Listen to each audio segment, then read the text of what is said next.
Je viens de reprendre le travail sur une grande toile avec du pastel gras, par exemple, que vous voyez là, et de l'acrylique. C'est une technique que j'utilisais majoritairement il y a encore 5-6 ans. Je suis en train de marcher sur mes pots de peinture. Voilà. Et bon, donc là, la toile est en chantier, elle n'est pas terminée, elle est en gestation. C'est difficile d'expliquer aux, aux gens, expliquer la manière dont on travaille en peinture. C'est-à-dire que même si on est conscient, quand on ne pratique pas la peinture, que l'image ne sort pas comme d'une imprimante, là, toute faite. On peut s'imaginer peut-être, je ne sais pas, hein, à vous de me le dire dans les commentaires, que le travail se fait de façon classique, en faisant un crayonné, avec une idée déterminée,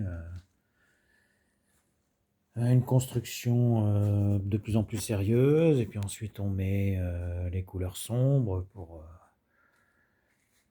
et puis on finit par les couleurs claires, en ayant eu une idée vraiment donc très préconçue, très détaillée de son travail et de la composition qu'on va faire sur la toile. Et bien pas du tout. Ça peut être aussi, alors ça peut être fait comme ça, effectivement, et on peut faire de très belles choses dans cette idée-là, dans ce processus-là. Moi, je ne sais jamais à l'avance ce que je vais faire sur la toile. J'ai appris des peintres que j'aime une méthodologie qui me convient très bien, c'est-à-dire que alors effectivement, soit je peux avoir un sujet prédéterminé, en tout cas une idée vague, pas un sujet bien fixé, mais enfin une idée vague du sujet que je veux déployer, ce qui souvent fait que je m'éloigne du sujet en question en cours de route avant peut-être d'y revenir à la fin. Soit je pars comme ici avec la grande toile que j'ai commencé à mettre au mur il y a quelques jours, par des rapports de couleurs en fait. C'est une de mes méthodes. C'est-à-dire que je m'amuse d'abord à jouer de couleurs que j'aime, de rapports de couleurs abstraits en fait. Et bizarrement, la nature revenant au galop, par accumulation de raisonnement sur les couleurs que je fais, telle ou telle couleur finit par à un moment donné un détail. J'avais fait beaucoup de petites végétations comme ça qui sont de plus en plus entremêlées et elles disparaissent par les successions de couches les unes après les autres. J'ai fini par commencer à faire un personnage. J'avais quand même envie à un moment donné de... L'humain me rattrape, quoi. J'ai toujours envie de faire de l'humain, des figures humaines. Il y a toujours quelque chose de l'ordre du couple qui revient. Et puis là, il y avait une sorte d'atomium, d'atomes que regarde un personnage. J'écoutais pour tout vous dire, j'ai écouté des conférences sur YouTube de Étienne Klein sur la science, la relativité d'Einstein, le rapport de l'homme à la science, notre rapport entre la science et la vérité, entre ce qu'il appelle, je crois que je dis pas de... C'est un mot barbare, hein. C'est un mot barbare latin, c'est le paradoxe de dire ça.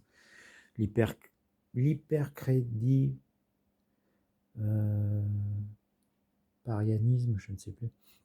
C'est l'idée de, en science, on l'a bien vu dernièrement, de parler de sujets qu'on ne maîtrise pas du tout. Je ne sais rien de ça, de cette science, je ne sais rien, mais je vais quand même vous donner mon avis. Et en fait, on fait tous ça dans la vie. C'est ce qu'il explique brillamment dans ses conférences.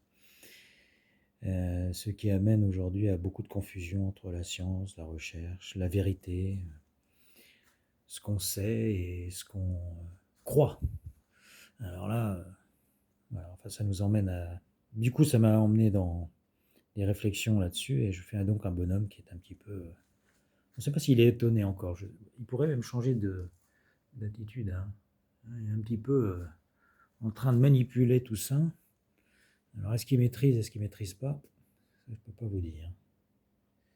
Il y a un petit chien, alors ça c'est du vocabulaire personnel que je mettais avant. Et j'ai bien envie de mettre un petit animal, un peu comme le Milou de Tintin, qui a une signification pour moi, que je garde pour moi. Après, à chacun d'y trouver ce qu'il veut. Ici, une dame qui est à côté de lui et qui va dialoguer. Alors je ne sais pas. Pour l'instant, les choses sont un peu floues, hein. Elle a un œil comme ça de travers, un regard qui part. Bon, c'est en cours de route, hein. Il y a vraiment encore du travail à faire. Mais bon, le dialogue s'installe et petit à petit, voilà. Ça a commencé par ces rapports de couleurs, ça a continué dans la végétation. Un homme est apparu, un atome comme l'atome de Bruxelles, à ma façon, s'est dessiné. Et puis voilà, un sujet, des idées, je continue là-dessus. Et voilà, je ne sais pas ce que ça va donner au final, mais bon. Ça fait déjà 15 jours que je suis là-dessus.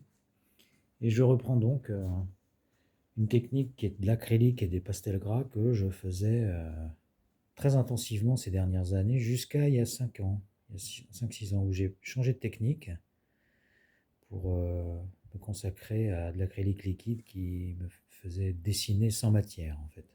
Là, je retrouve la matière, c'est vraiment une autre manière de travailler. Je reviens à des sources, en fait, anciennes.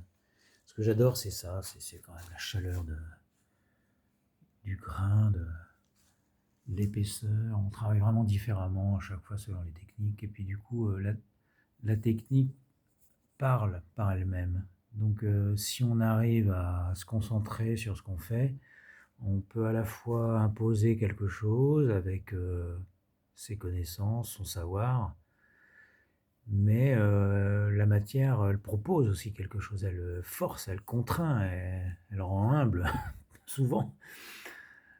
Alors je ne vous dis pas avec l'huile, hein. Alors là, s'il y a bien une matière qui rend humble, c'est l'huile, par la technique exigeante qu'elle demande.